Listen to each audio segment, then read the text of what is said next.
Today is Michael Moore's last day as president and CEO of the upcoming International African American Museum here in Charleston.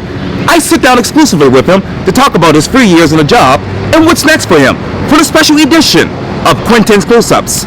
And be sure to download the free Quintin's Close-Ups app in your Apple or Google Play stores. Listen to this interview next week on my free Quintin's Close-Ups iHeartRadio podcast. And as always, subscribe to my YouTube channel. Michael Moore, welcome back to Quintin's Close-Ups. Thank you. It's always an honor. Oh, thank you greatly. This is a somber moment because obviously today is your last day. Obviously, as the president and CEO of the International African American Museum.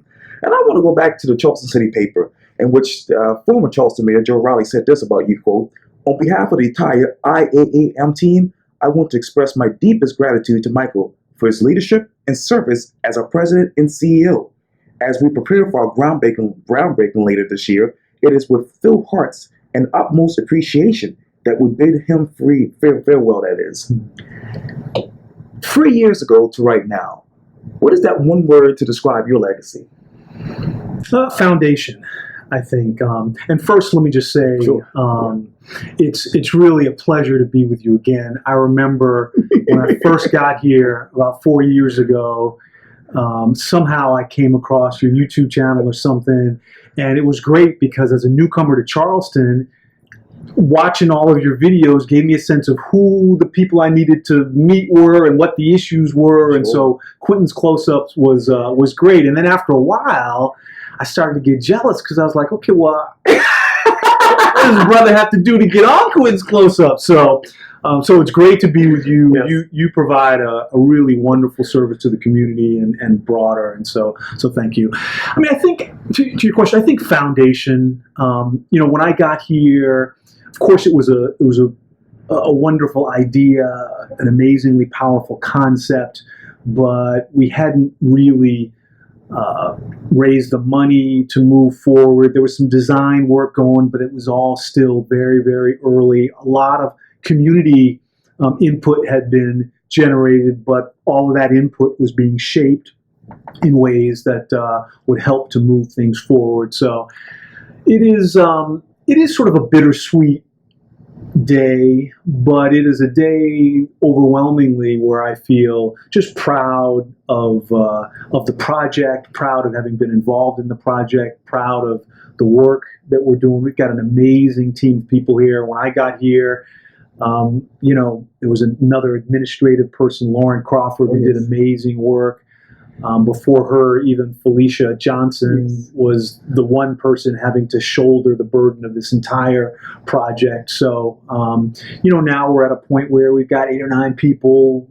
Likely in the next 6 months or so, that staff will even double. We've, branched out from the office here. We've got space in the Maritime Center now. I was just there at the museum site, and the trailers are there. The construction trailers are there. They're starting to mark things off, and so it's the project is happening. It's real. It's we've gotten approval from City Council, and it's on its way. On its way. I want to get back to the community in just a minute.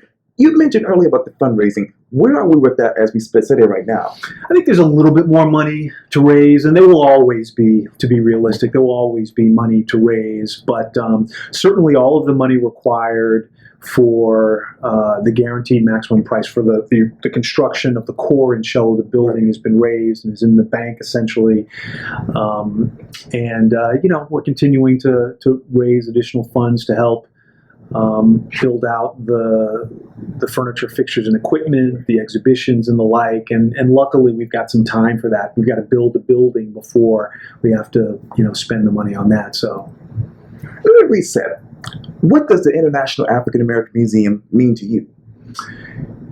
It's it's the most important thing that I've had an opportunity to work on. And look, I've had a blessed career. I ran the largest brand in the world. I was president of a company that created the foundation of what we all now know as social media software. I was head of marketing back in the 90s for, at the time, the hottest sports apparel brand in the country. I mean, so I've had a chance to see and do some really fun things and to be at the table, during some really important moments.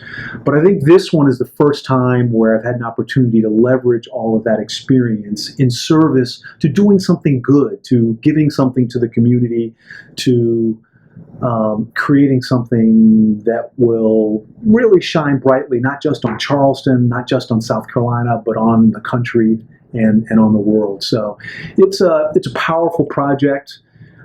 As you know, and others, we say all the time, it's on the spot where almost half of all the enslaved Africans who came to America landed.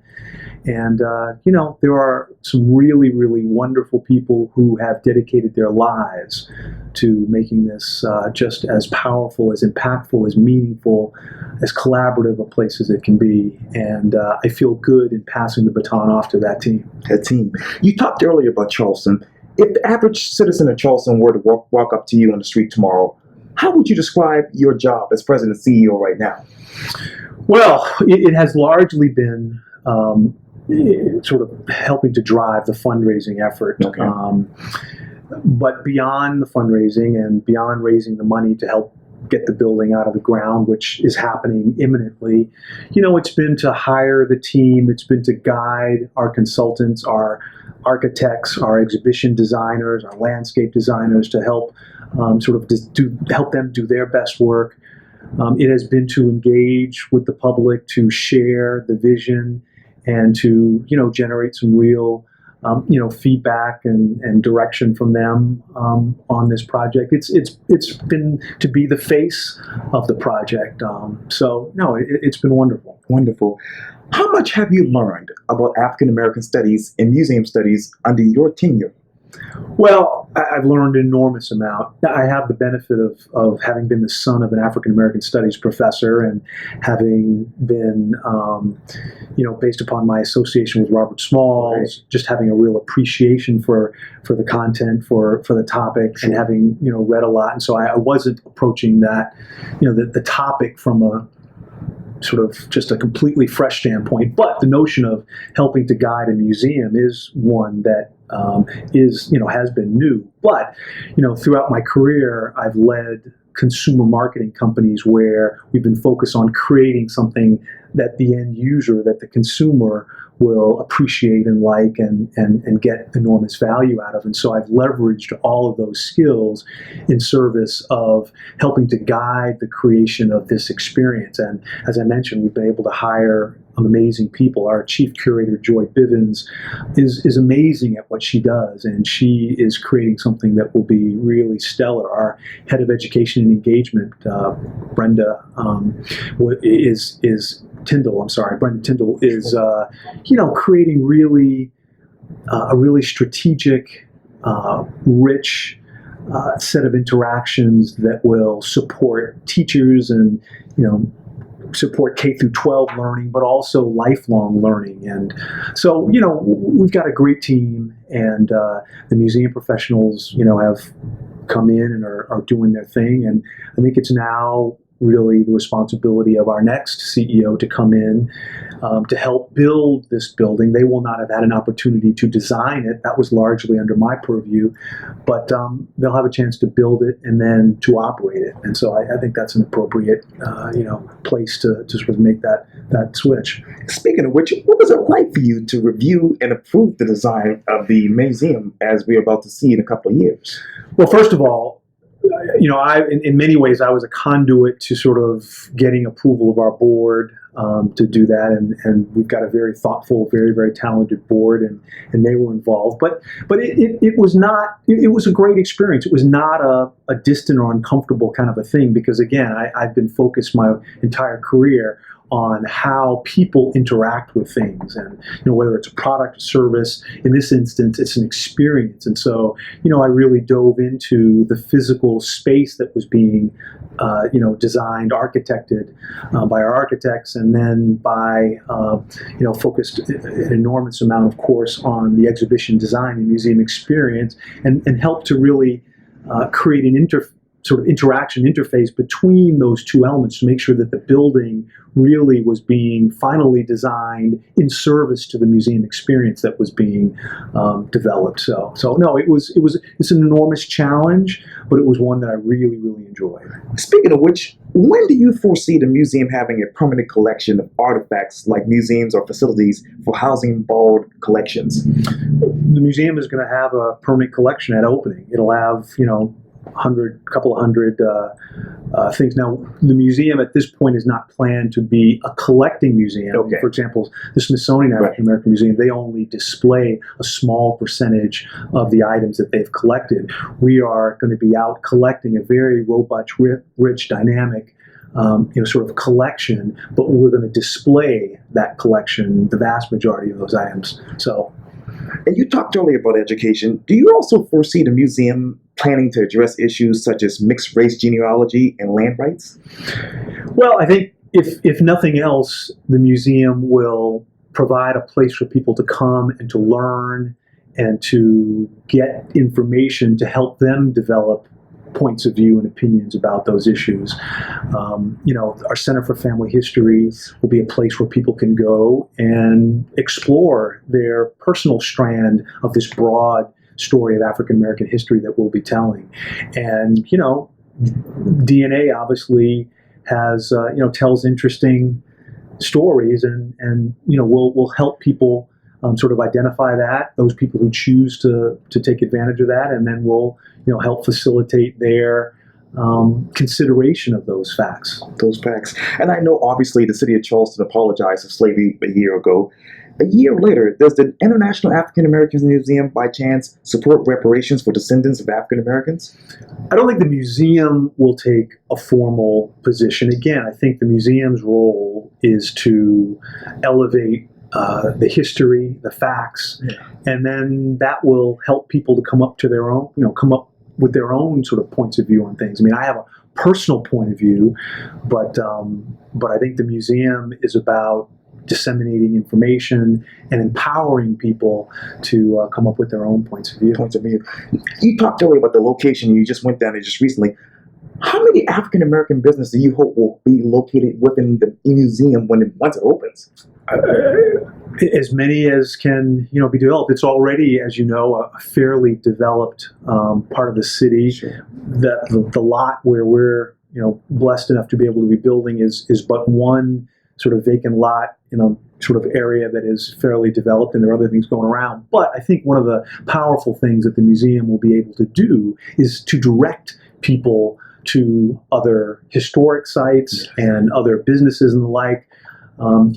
There likely will be a place where tours, Alfonso Brown or Godfrey will be able to come and stop and, pick up people and sort of do their thing. Sure. We'll have a store, not the biggest store in the world, but we have a place there where people will be able to sell their wares, and certainly people from the community will have an opportunity to sell things. At this point, I think we're experimenting with ways that food can be, an important part of the experience, a complementary part of the experience, and whether that's with sort of food carts on the ground level, or maybe even some space, contiguous to the museum where we'll be able to do food. So I think the museum, the bigger point is I think the museum acknowledges and fully embraces its opportunity to help support African American business, African American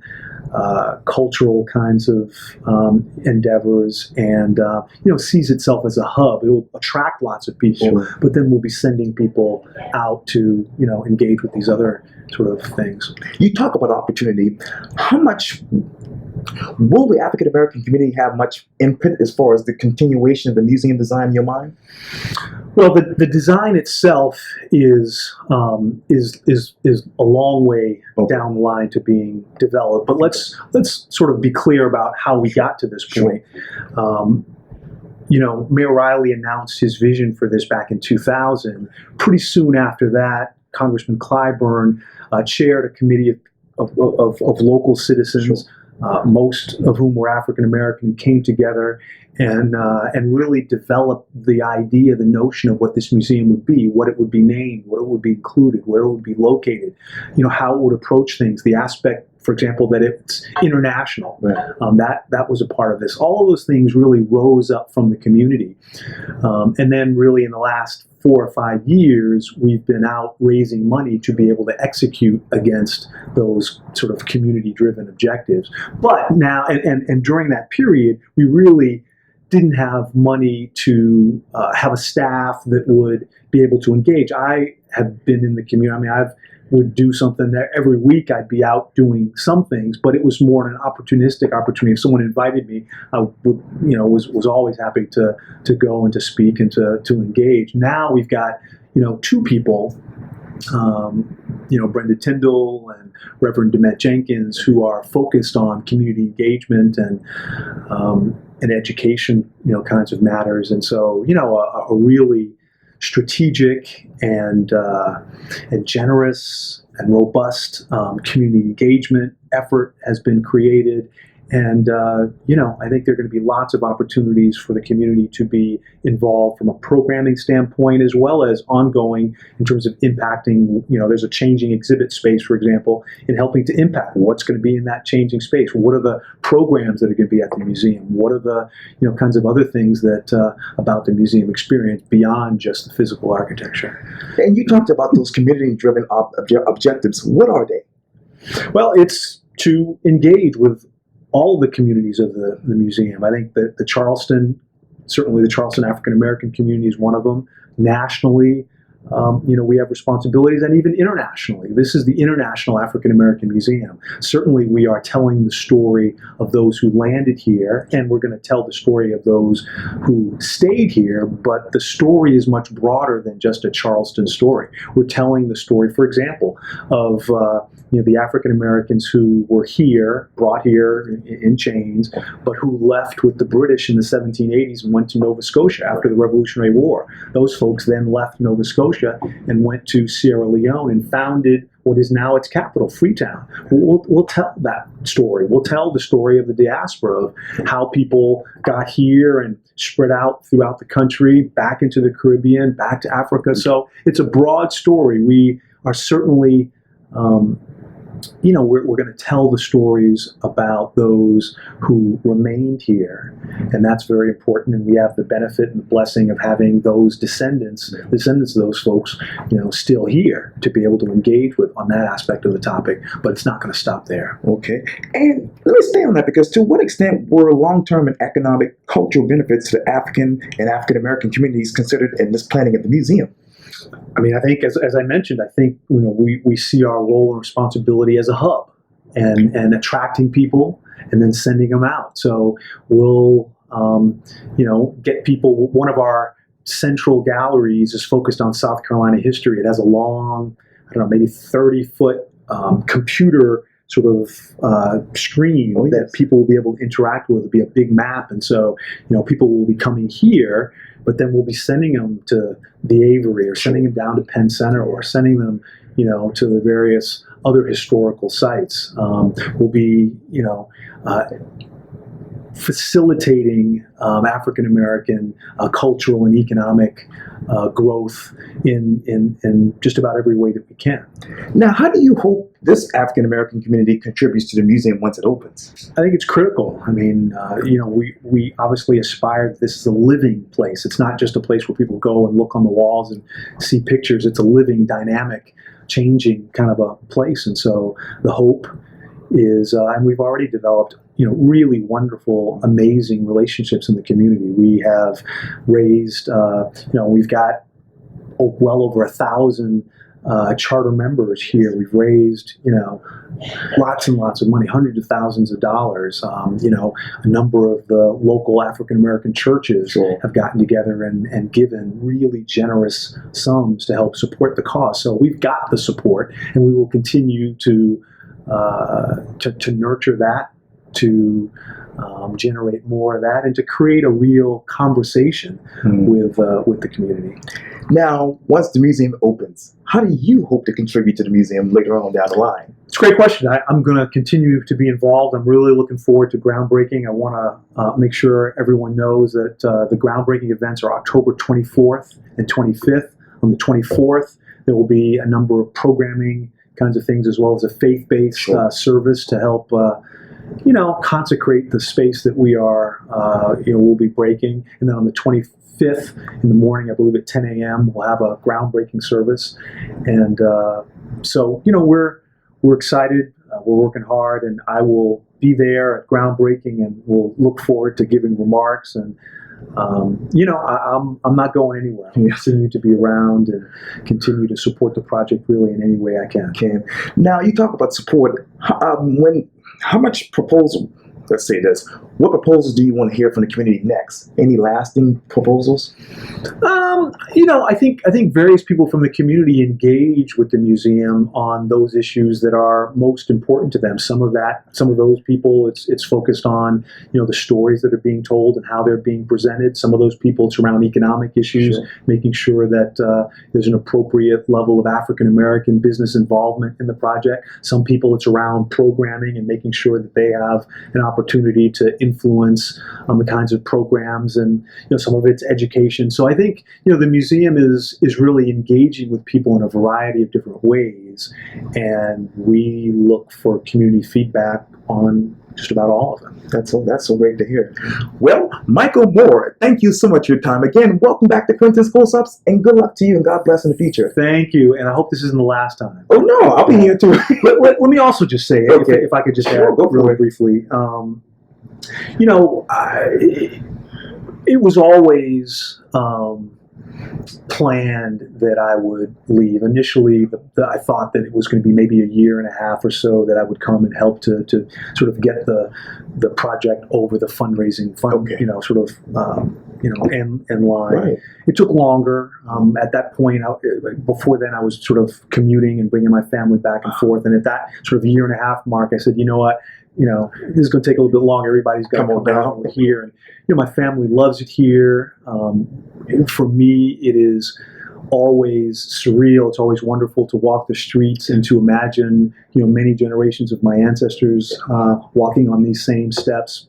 And it's also been really heartening to be able to contribute to this project, to this community in important ways. And even though I'll be leaving the CEO role, as I mentioned, I'm going to continue to support the project in any way I can. But I'm also going to look to other ways to contribute to the community. There are a lot of really important issues that perhaps could use the energy, the resources, the experience that I might be able to bring to bear. I mean, I think about the challenges around education. My great-great-grandfather wrote the legislation to create the public school system here in South Carolina. I think he would be probably quite pleased with how Academic Magnet is doing, but probably also be quite concerned, quite dismayed at the performance of other, sort of public schools here more broadly. And I could see myself, I come from, a number of generations of educators in my family, and